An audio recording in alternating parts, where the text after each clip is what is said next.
Bill, the Inca really do have golden eyes. You are truly the only one who would believe us and can tell our tale if we don't return.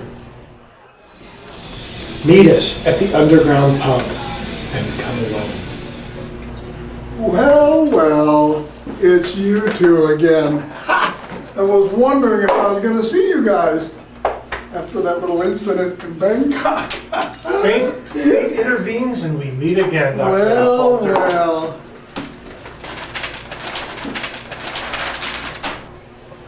So what are you two up to this time? Well, you know, that's quite a long story, and we'll take 2 beers if they're being offered, but we certainly won't be put out if they're not. So it's my turn again. Well, the story will be worth it. Akko, 2 more?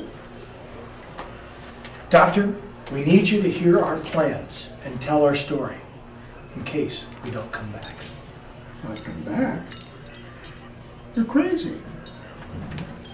I know it's going to be hard to believe, but it's true. It all started with a book that we found in the famous Powell's bookstore in Portland, Oregon.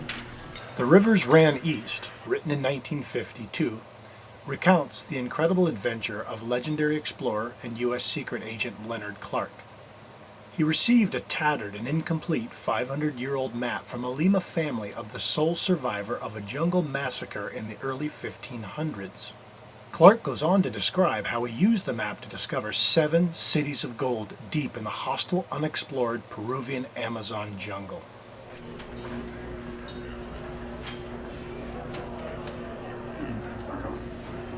Clark set out from Lima with $1,000 in his pocket and struggled against lethal snakes, jaguars, boiling rapids, legendary Campa slave traders, and arrows from the Agaruna head shrinkers that had killed some of his compatriots. When he emerged from the jungle over the high Andes 9 months later, he was leading a mule with $16,000 in gold dust strapped to the back. This means that not only did he discover El Dorado, but that the Spanish were exploiting it 500 years ago. And we did try to authenticate it. We went to the internet to try to research what was up with Leonard Clark, if anybody knew anything about him. We went to the library archives to see if anything had been written about him. Doctor, we found nothing. Other than that we found out that he had died several years later in some mysterious accident in Venezuela in the jungle. So, we decided to try to track down his family. After research, we found the surviving members of the family. We asked them, has anybody researched this And they guy? said no one. They didn't know of anything. We contacted the publisher of his book and asked him the same question. And the answer, nobody knew anything. There was really only one thing left to do. Go down into the Amazon and look for ourselves. Which we did. You 2 did? years ago. We headed back into the Amazon. And we even found gold.